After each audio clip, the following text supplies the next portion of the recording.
اهدنا الصراط المستقيم.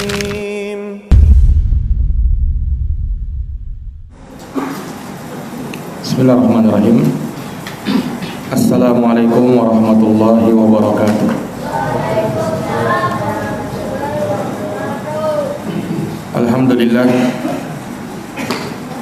Alhamdulillahi rabbil alamin, wala aqibatu lil muttaqin wala udwana illa 'alal zalimin. Asyhadu an la ilaha illallah wahdahu la syarika lah, ilahul awwalina wal akhirin, wa asyhadu anna Muhammadan abduhu wa rasuluhu shadiqul amin, sallallahu alaihi wa ala alihi wa sahbihi wa man tabi'ahum bi ihsanin ila yaumiddin wa sallama tasliman katsira, amma ba'd.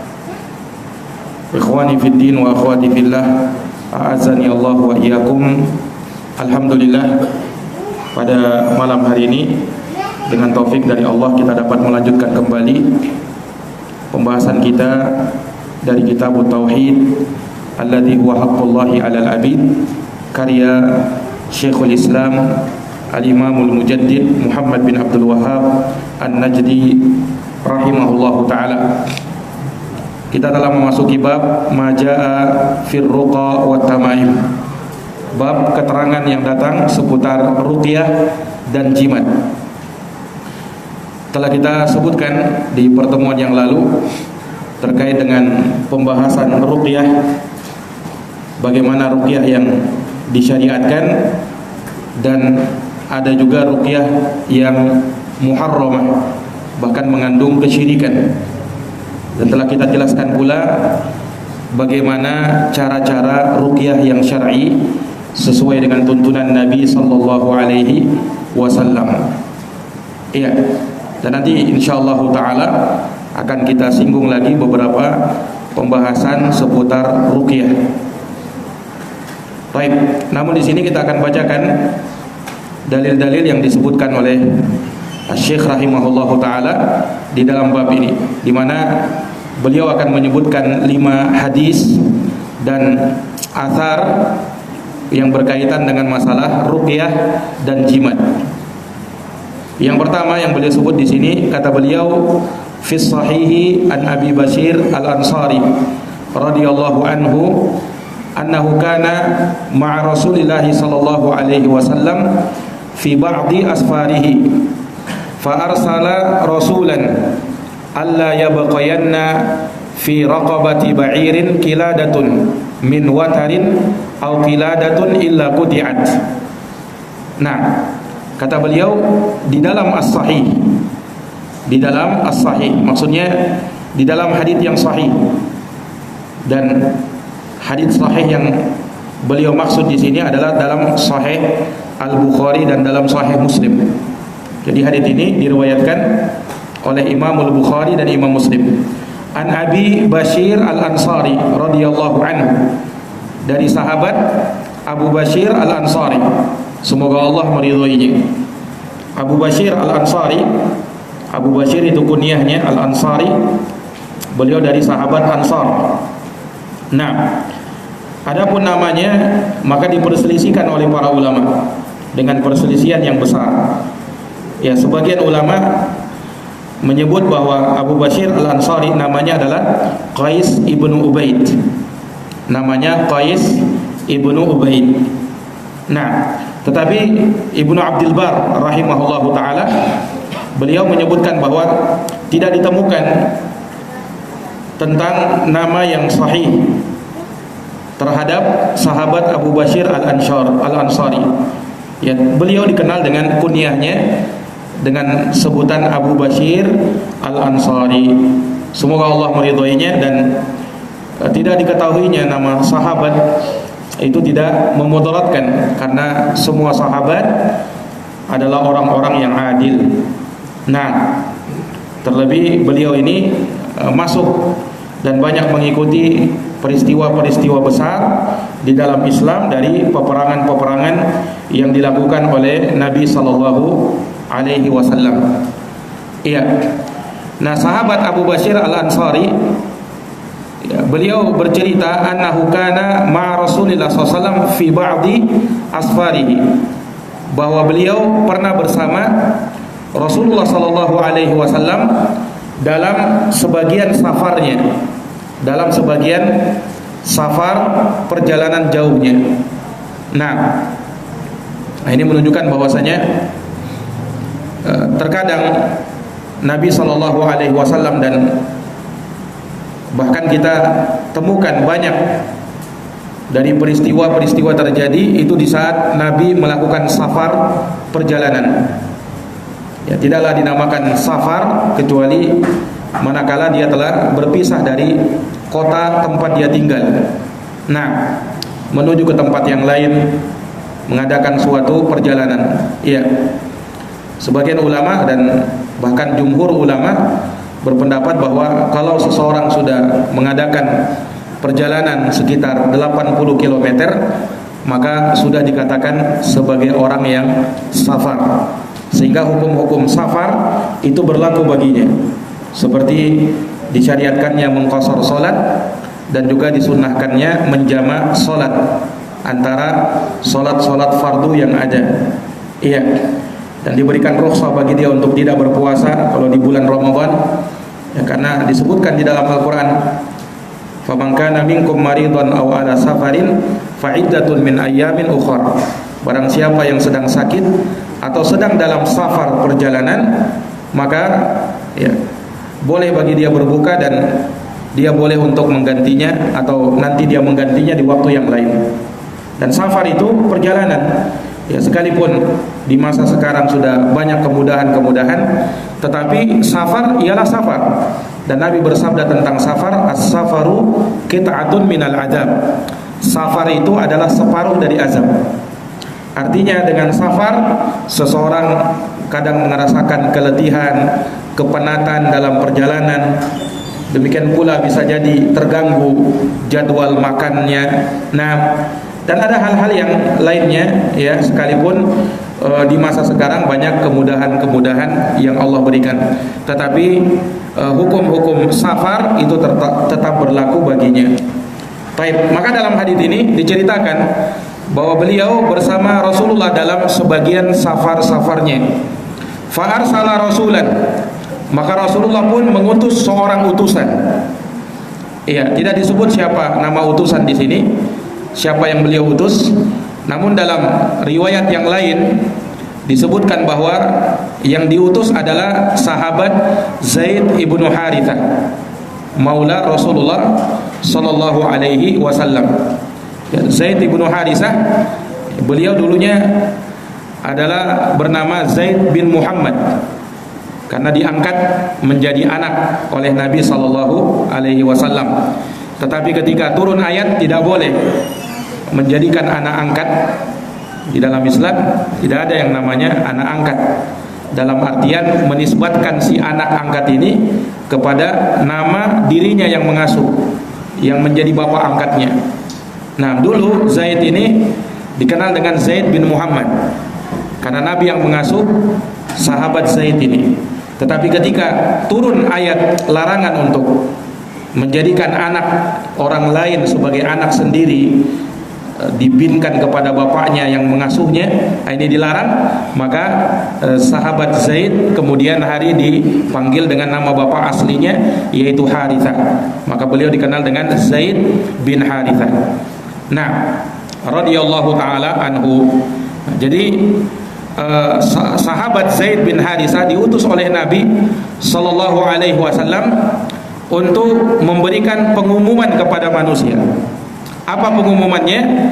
Pengumumannya seperti yang diperintahkan oleh Nabi, alla yabqayanna fi raqabati ba'irin kiladatun min watarin aw kiladatun illa quti'at. Pengumumannya bahwa tidak boleh atau jangan sampai ada di leher onta-onta, ya, suatu kalung dari watar, yaitu dari tali busur, ya, dari tali busur panah, atau kalung apa saja, illa qutiat, melainkan harus diputuskan. Itu pengumumannya. Jadi kalau ada yang menaruh kalung di leher ontanya, yang mana kalung tersebut terbuat dari tali busur panah atau kalung apa saja, maka harus diputus. mesti diputus. Nah, ikhwani fiddin azani Allah wa iyyakum, ya, kalimat ini di mana Nabi SAW melarang para sahabat untuk melakukan perbuatan ini, bahkan dikuatkan dengan nun taukid, alla yabkhayanna. Ini dikuatkan dengan nun taukid larangannya. Nah, sehingga kita tahu bahwasanya asalnya yang namanya larangan itu memberikan makna keharaman. Nah, dan memang hal yang seperti ini diharamkan sebab bisa merusak tauhid seseorang. Dia mengalungkan di leher ontanya itu sesuatu dari benang atau tali yang terbuat dari busur panah dengan maksud dan keyakinan supaya bisa menolak ain, penyakit ain dari onta tersebut. Nah, ini kebiasaan orang-orang jahiliyah terdahulu. Jadi mereka biasa melakukan perbuatan ini dengan keyakinan-keyakinan seperti itu. Jadi dianggap sebagai jimat atau penangkal. Mengalungkan hal-hal yang demikian harus diputuskan. Nah, perintah Nabi untuk memutuskan tali-tali yang seperti ini menunjukkan diharamkannya perbuatan tersebut, dan itu termasuk dari kesyirikan kepada Allah Subhanahu wa taala, karena menjadikan itu sebab padahal dia bukan sebab. Ya, meyakini bahwa itu bisa menolak mara bahaya walaupun pada hewan, padahal itu tidak bisa menolak mara bahaya. Maka keyakinan semacam itu adalah kesyirikan. Apalagi kalau dia gantungkan pada dirinya sendiri atau dia gantungkan untuk orang lain. Hewan saja kalau diyakini, nah itu bisa masuk dalam ranah kesyirikan. Nah, dan di sini Nabi SAW perintahkan untuk diputuskan. Dan ini dalam rangka untuk menghilangkan kemungkaran, terlebih kalau kemungkaran tersebut berkaitan dengan urusan akidah. Nah, berkaitan dengan urusan akidah, maka menghilangkan kemungkaran berupa kesyirikan tentu lebih ditekankan lagi. Nah, karena tentunya akidah kaum muslimin, ya, bahwa yang bisa menghilangkan mudarat atau mendatangkan manfaat bukan kalung-kalung atau benang-benang yang dikalungkan, ya. Tidak bisa juga menjadi sebab didatangkannya mudarat atau didatangkannya manfaat atau ditolaknya suatu mudarat. Tidak ada. Karena itu semua di tangan Allah Subhanahu wa taala. Allah berfirman di dalam Al-Qur'an, "Wa iyamsaskallahu bidurrin fala kashifa lahu illahu." Dan jikalau Allah menimpakan suatu kemudaratan, maka tidak ada yang bisa menyingkapnya kecuali Dia sendiri. Wa yuridka bi khairin fahuwa ala kulli syai'in qadir. Dan jikalau Dia menginginkan suatu kebaikan, maka sesungguhnya Dia Maha Kuasa atas segala sesuatu. Nah, dan Allah berfirman, "Ma yaftahullahu lin-nasi min rahmatin fala mumsika laha." Apa yang Allah bukakan untuk manusia dari rahmat, maka tidak ada yang bisa menahannya. Wa ma yumsiku fala mursilalah. Dan apa yang Allah tahan, tidak ada yang bisa melepaskannya. Mim ba'dihi, setelah itu, wa huwal azizul hakim. Dan Allah Maha Kuasa, Maha Perkasa, lagi Maha Bijaksana. Dan juga Allah menyatakan, "Qul afara'aitum ma tad'una min dunillah." Katakan wahai Muhammad, terangkan kepadaku tentang apa yang kalian seru selain Allah Subhanahu wa taala. In aradani Allahu, jikalau Allah Subhanahu wa taala menginginkan kepadaku bidurrin, suatu kemudaratan, suatu mara bahaya, hal hunna kasyifatu durri, apakah mereka yang diseru selain Allah itu bisa menyingkap kemudaratan dan mara bahaya tersebut? Aw aradani birahmatin hal hunna mumsikatu rahmati, atau misalnya Allah menginginkan dariku suatu rahmat, apakah yang disuruh selain Allah tersebut bisa menahan rahmat itu? Qul hasbiyallah, katakanlah cukuplah bagiku Allah, alaihi yatawakkalul mutawakkilun, kepadanya lah bertawakal orang-orang yang bertawakal, kepadanya lah bertawakal orang-orang yang bertawakal. Iya. Maka ikhwani fiddin azani Allah wa iyyakum, ya tentunya segala perbuatan syirik yang mana meyakini sesuatu bisa mendatangkan manfaat atau bisa menolak mudarat atau hanya sekedar sebab, maka itu adalah kesyirikan kepada Allah Subhanahu wa taala. Dan di sini Nabi menyebutkan terkait dengan keyakinan orang-orang jahiliyah terdahulu, di mana mereka biasa menggantungkan di leher onta-onta mereka tali busur dengan keyakinan itu. Masalahnya mereka meyakini hal tersebut. Dan disebutkan di sini au kiladatun. Ya, kiladah kalung yang terbuat dari tali busur, ya, atau kiladah apapun itu. Ini bisa jadi adalah keraguan dari seorang rawi yang meriwayatkan hadis ini, atau disebutkan ini litanwi, hanya untuk menyebutkan beragam jenis, entah yang kau kalungkan itu tali dari busur panah atau selainnya. Ya, karena yang menjadi intinya ketika kau meyakini itu bisa mendatangkan manfaat atau bisa menolak mudarat, sehingga apapun itu terbuat dari apapun dia, maka itu kesyirikan. Sama di sini disebutkan ba'ir, ba'ir itu onta. Ya. Ini sekedar mimbabit tamsil saja, yaitu contoh, bukan hanya terbatas pada onta saja.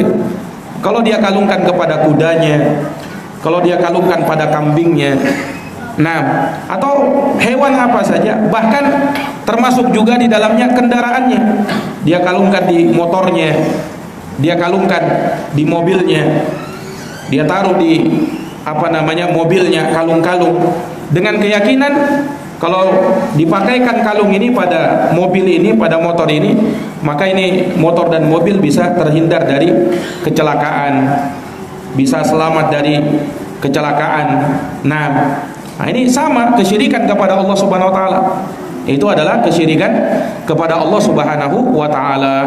Nah, maka apa yang disebut oleh Nabi SAW di sini itu hanya sekedar contoh, ya, yang bersesuaian dengan apa yang terjadi di masa itu.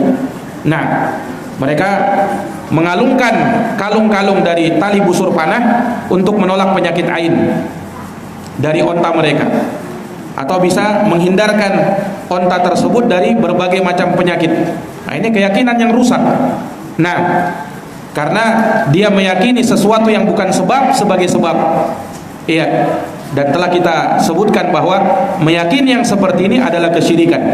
Sebab yang menetapkan sebab itu adalah Allah Subhanahu wa taala, baik secara syar'i maupun secara qadari. Apa yang menjadi hukum sebab akibat. Nah, itu yang menetapkan Allah. Kalau dia membuat sesuatu yang merupakan sebab, dia yakini sebagai sebab, padahal itu bukan sebab, baik secara hukum syar'i maupun hukum alam, hukum kauni, maka itu adalah kesyirikan kepada Allah Subhanahu wa taala. Dan kesyirikannya masuk dalam syirkun asghar, syirik kecil. Syirik kecil, dan bisa berubah menjadi syirik besar kalau dia meyakini bahwa itu yang langsung secara tersendiri bisa mendatangkan manfaat atau menolak suatu mudarat, Nah, berbeda kalau misalnya ada orang yang menggantungkan di leher ontanya atau kudanya atau kendaraannya, ya sekedar perhiasan. Dia hanya sekedar perhiasan. Atau sebagian orang mengalungkan di leher kuda misalnya untuk tali kekangnya, tali kendalinya. Nah, ini tentu lain lagi. Jangan dikatakan oh ada tali berarti ini tidak boleh kesyirikan. Dilihat maksudnya, dilihat niatnya apa di situ. Kalau niatnya menggantungkan sesuatu berupa biji-biji tasbih, terkadang seseorang dia kalungkan ditaruh di mobilnya, kadang ada biji-biji tasbih itu. Kalau dia meyakini itu sebagai yang bisa menolak mudarat, bisa kalau ada jin, tidak takut jin itu dengan itu misalnya. Nah, maka itu jelas kesyirikan. Karena meyakini sesuatu yang bukan sebab menjadi sebab. Itu kesyirikan. Tetapi kalau hanya sekedar perhiasan, ya, sekedar perhiasan saja menghiasi mobilnya, nah, maka yang seperti itu tidak ada masalah. Maka ini terkait dengan keyakinan seseorang terhadap apa yang dia perbuat tersebut. Nah, ini para hadirin yang dirahmati dan dimuliakan oleh Allah Subhanahu wa taala. Iya. Maka dari keterangan ini ada beberapa faidah yang disebutkan oleh para ulama terkait dengan hadis yang mulia ini, di mana Nabi SAW melarang untuk menggantungkan kalung-kalung yang terbuat dari tali busur panah atau kalung apa saja ya di leher-leher unta, melainkan harus diputuskan karena ada keyakinan yang menyimpang yang bisa merusak akidah di dalam hal tersebut. Iya. Dan di dalam hadis ini kita bisa mengambil faidah bahwa ketika Nabi SAW mengutus utusan untuk mengumumkan hal ini kepada sahabat, ini menunjukkan bahwasanya perhatian Nabi SAW kepada sahabat. Dan demikianlah seorang yang dituakan misalnya, yang dibesarkan di suatu kaum, hendaknya dia memperhatikan keadaan kaumnya. Nah, melihat kondisi mereka, apa yang terjadi pada mereka. Kalau ada kerusakan harus dicegah kerusakannya. Kalau ada yang dilarang mesti dilarang. Kalau ada kemungkaran mesti dicegah. Nah, ini dari kewajiban seseorang ya, apalagi dia merupakan pembesar di kelompoknya, di kaumnya. Nah, maka syariat menganjurkan bagi dia, menekankan bagi dia untuk memperhatikan hal-hal yang demikian dan untuk melakukan perkara-perkara yang di situ diperintahkan dalam agama dari mengingkari suatu kemungkaran. Nah, sehingga jangan dia seorang pemimpin misalnya, seorang pembesar, dia biarkan kezaliman, kemungkaran terjadi di tengah kaumnya, di tengah rakyatnya, di tengah orang-orang yang dia pimpin. Nah, atau bergampangan dengan hal tersebut, ya, dia hendaknya memperhatikan. Kalau ada orang-orang yang menelantarkan kewajiban, maka dia perintahkan untuk menjaga kewajiban. Dia dorong dan motivasi orang untuk melakukan kewajiban. Kalau ada orang yang melakukan keharaman di tengah-tengahnya, di tengah-tengah kaumnya, maka dia larang dan dia sebutkan ancaman terhadap hal tersebut. Iya. Kemudian ikhwani fiddin azani Allah wa iyyakum, dalam hadis ini juga sangat jelas larangan menggantungkan di leher-leher onta atau selainnya ya, kalau diyakini apa yang dikalungkan tersebut sebagai sebab yang bisa mendatangkan manfaat atau menolak mudarat. Nah, maka yang seperti ini adalah kesyirikan kepada Allah Subhanahu wa taala, dan apa yang disebutkan itu hanya sekedar mimbab tamsil saja, hanya permisalan. Sama ketika Nabi di sini menyebutkan sesuatu yang dikalungkan di leher, itu sekedar permisalan saja. Tidak harus kalau dia dikalungkan di leher, boleh jadi dipakaikan misalnya di tangannya atau di kakinya atau di telinganya atau di jarinya, apa saja kalau diyakini itu bisa mendatangkan manfaat, menolak mudarat, maka jelas itu adalah kesyirikan. Sebagaimana tidak harus dengan tali busur. Nah, dia pakai biji apa, kayu-kayu yang terbuat dari kayu-kayu yang mungkin istimewa, nah, atau mutiara-mutiara atau apa saja, ya. Intinya pada dasarnya adalah kapan dia meyakini hal tersebut ya sebagai hal yang menjadi sebab mendatangkan manfaat atau menolak mudarat, maka itu dari kesyirikan kepada Allah Subhanahu wa taala. Baik, dan juga dalam hadis ini terdapat dalil bahwasanya seseorang wajib untuk mengingkari kemungkaran sesuai dengan kemampuannya. Man ra'a minkum munkaran falyughayyirhu biyadihi. Siapa yang melihat kemungkaran, rubah dengan tangan. Fa illam yastati fa bilisani. Kalau tidak mampu dengan tangan, maka dengan lisannya. Fa illam yastati fa biqalbi. Kalau tidak mampu juga, maka dengan hatinya. Wa dzalika adhaful iman, dan itu adalah selemah-lemahnya keimanan. Iya. Ikhwani fid din, a'azani Allah wa iyyakum.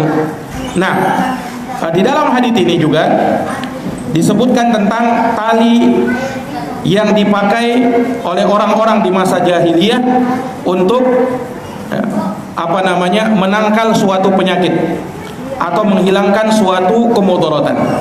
Nah, memang tali-tali itu biasa dan banyak dipakai oleh seseorang untuk meyakini keyakinan-keyakinan yang tidak benar. Oleh karenanya ya, tidak samar bahwa sebagian penyihir-penyihir mereka juga melakukan hal yang demikian. Mereka gunakan tali-tali, lalu mereka ikat dan mereka tiup tali-tali tersebut, naam, dibuhul-buhulnya ya, disimpul-simpulnya, kemudian mereka menjampi-jampinya Nah, dengan bacaan-bacaan yang diajarkan oleh syaitan, ya, supaya sihir mereka bisa berjalan. Dan ini yang disebut di dalam Al-Quran. Allah Subhanahu wa ta'ala berfirman di dalam surat Al-Falaq, wa min syarrin naffatsati fil uqad. Dan aku berlindung dari kejelekan wanita-wanita penyihir yang meniup pada buhul-buhul. Buhul-buhul itu tali yang diikat, kemudian ada simpul, nah itu yang mereka tiup. Ketika mereka tiup dengan jampi-jampinya, maka terjadilah sihir mereka.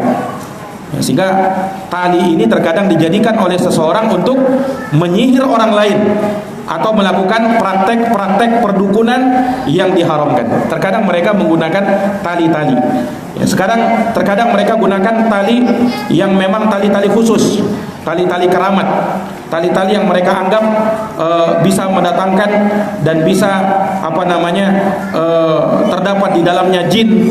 Nah, semua itu untuk menyihir, semua itu untuk menjalankan sihir mereka. Terkadang mereka menggunakan tali-tali semacam ini. Nah, ini para hadirin yang dirahmati dan dimuliakan oleh Allah. Dan segala macam sihir adalah perbuatan yang diharamkan oleh Allah Subhanahu wa ta'ala dengan berbagai macam bentuknya. Karena sihir itu ada beberapa bentuk. Di antara sihir itu, sihir yang disebut oleh para ulama dengan sihrun takhyili. Ini sihir yang dia sifatnya menghayalkan seseorang atau menipu seseorang, terkhayalkan kepadanya sesuatu yang bukan hakikatnya. Artinya menipu mata manusia. Ia menyihir mata-mata manusia, sehingga terlihat oleh matanya sesuatu yang bukan hakikatnya. Nah, ini seperti yang dilakukan oleh mata-mata manusia, sehingga tali dan tongkat, lagi-lagi tali ya, mereka gunakan tali. Nah, ini memang tali itu biasa digunakan oleh tukang sihir untuk melakukan sihir. Sebagaimana tukang sihir Fir'aun, ketika mereka menyihir mata-mata manusia, tali yang mereka lemparkan dan tongkat yang mereka lemparkan kemudian bergerak seakan-akan ular, menjadi ular. Nah, ini pada hakikatnya dia tidak merubah tongkat dan tali tersebut menjadi ular, tetapi mata manusia yang disihir.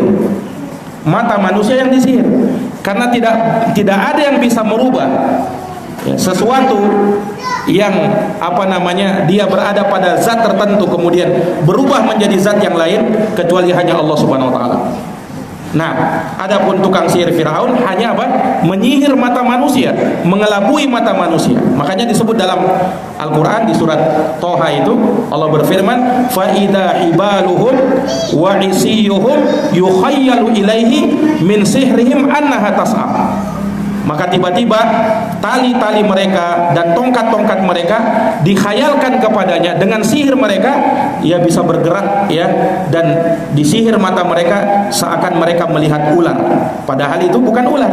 Artinya tongkatnya tukang sihir itu dan talinya tukang sihir itu tidak benar-benar berubah. Karena yang bisa melakukan begitu hanya Allah Subhanahu wa ta'ala. Makanya ketika Nabi Musa melemparkan tongkatnya, berubah menjadi ular besar. Dan itu perubahan yang hakiki. Ini betul-betul tongkatnya berubah menjadi berubah menjadi ular. Makanya ketika tukang sihir Fir'aun melihat itu, mereka tahu ini bukan ini bukan sihir, karena betul-betul berubah. Sementara mereka tidak bisa melakukan itu. Mereka hanya bisa mengelabui mata orang. Dikelabui mata orang, padahal itu tetap tongkat dan itu adalah tali. Mereka tidak bisa merubahnya menjadi ular. Nah, ketika mereka melihat mujizat Nabi Musa, mereka sadar ini bukan sihir, ini mujizat betul dari Allah Subhanahu wa ta'ala. Nah, ini para hadirin yang dirahmati dan dimuliakan oleh Allah. Maka Allah menyatakan wala yuflihus sahiru haitsu ata. Dan tukang sihir itu tidak akan pernah beruntung dari manapun dia datang. Artinya tukang sihir itu selalu merugi, selalu bangkrut dia, dan tidak akan pernah merasakan keberuntungan jikalau mereka tidak bertaubat kepada Allah Subhanahu wa ta'ala. Dan ulama menyebutkan sihir yang mana mereka menggunakan tali-tali untuk media untuk bisa menyihir orang lain. Sihir itu terbagi menjadi dua.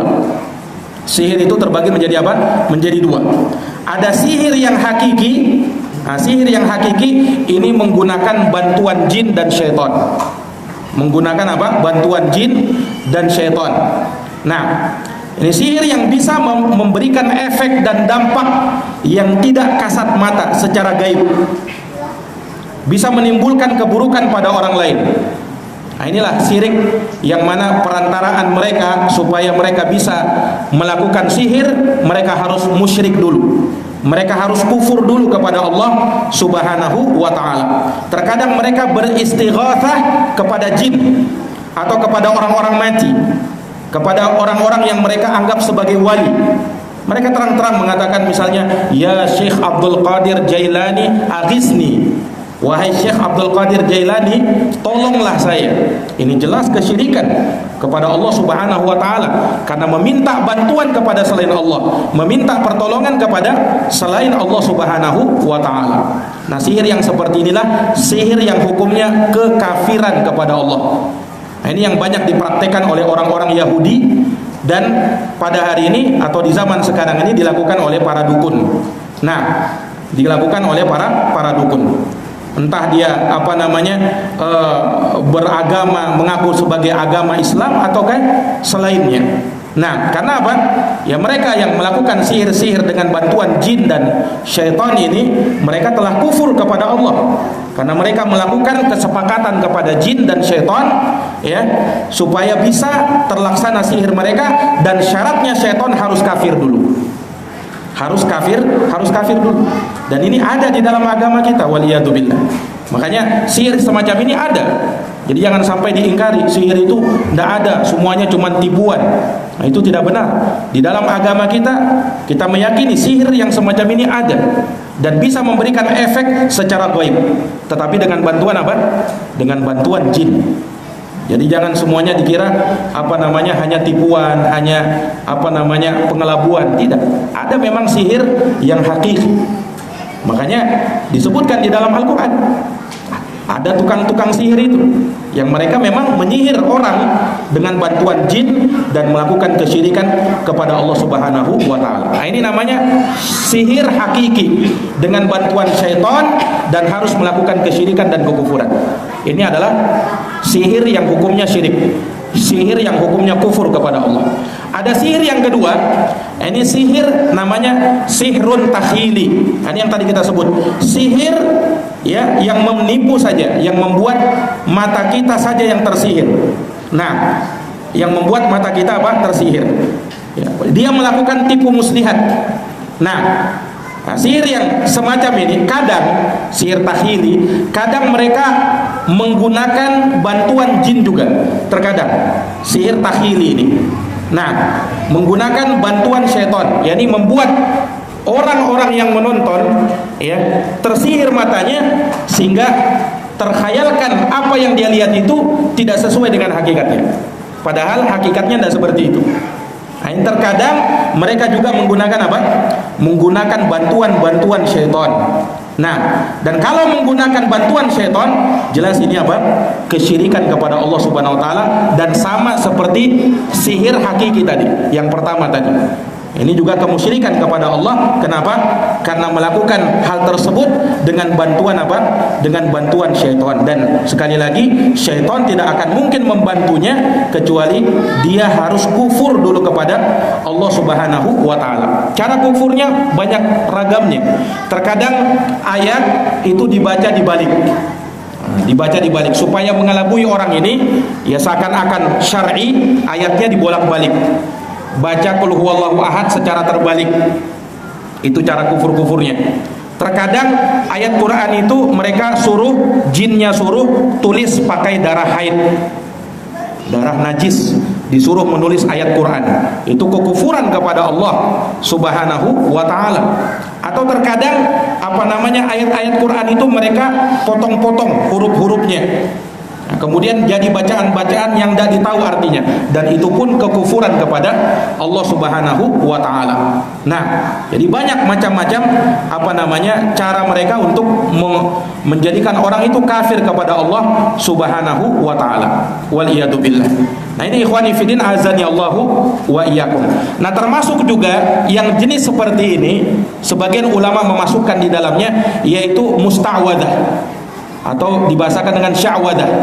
Nah, ini seseorang yang melakukan perbuatan semacam sihir hanya sebatas trik saja atau kecepatan tangan saja.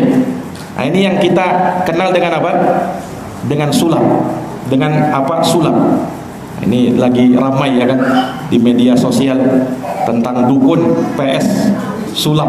Nah, ikhwani fiddin azani Allah wa iyyakum, kalau dukun sama dengan penyihir. Mereka melakukan tindak-tindak sihir.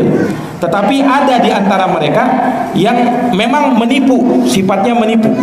Nah, inilah sulap-sulap itu. Mereka hanya melakukan trik, yakni kecepatan tangan, kelihayan, kepintaran, supaya terlihat seakan-akan dia sakti, seakan-akan dia hebat, padahal cuma menipu orang.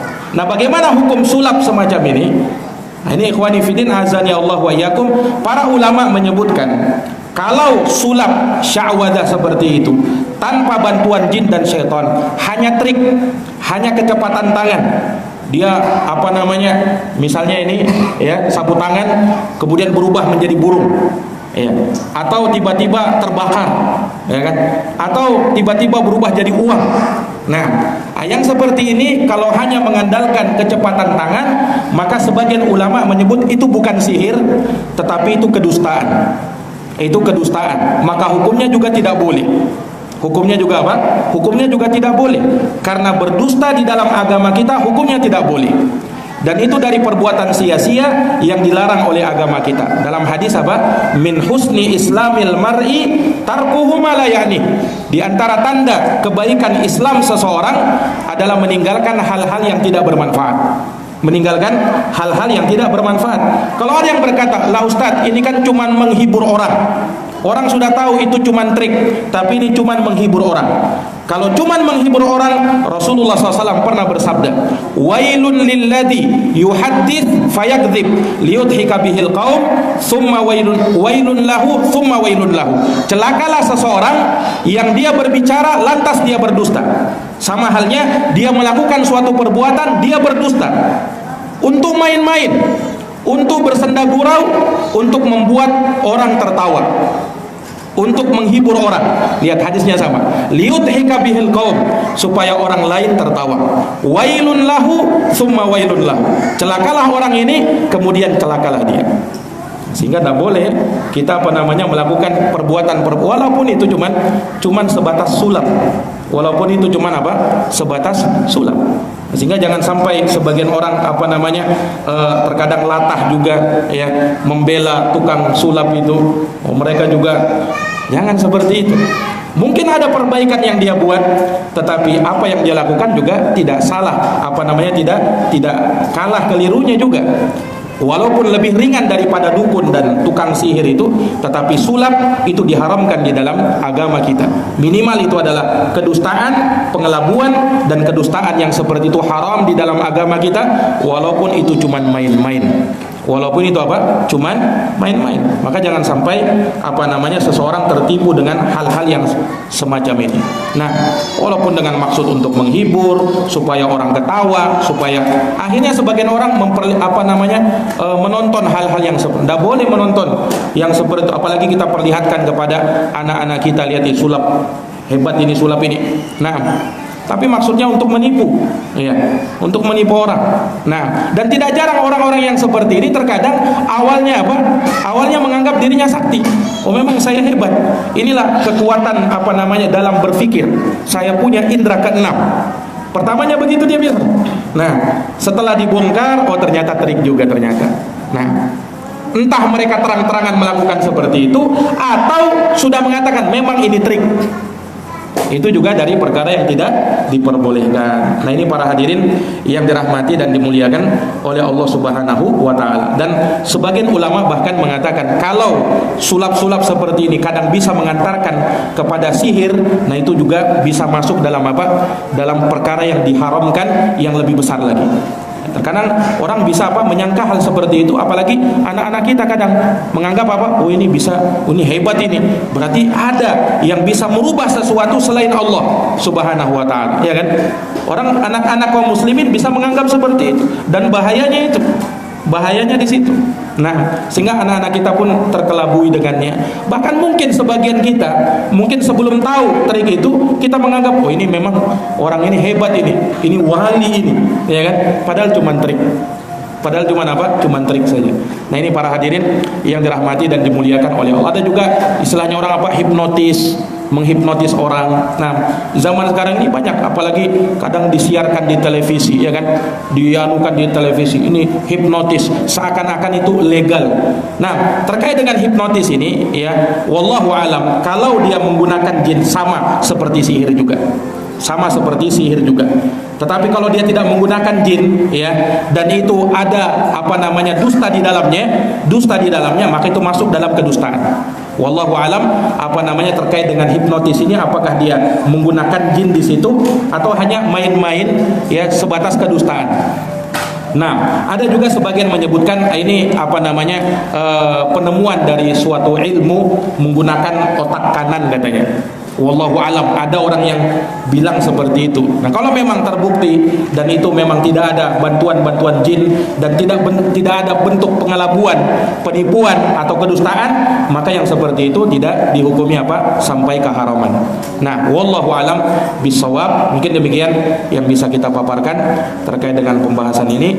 Jazakumullah khairan katsiran atas perhatiannya. Mohon maaf atas segala kekurangannya. Subhanakallahumma wa bihamdik asyhadu an la ilaha illa anta astaghfiruka wa atubu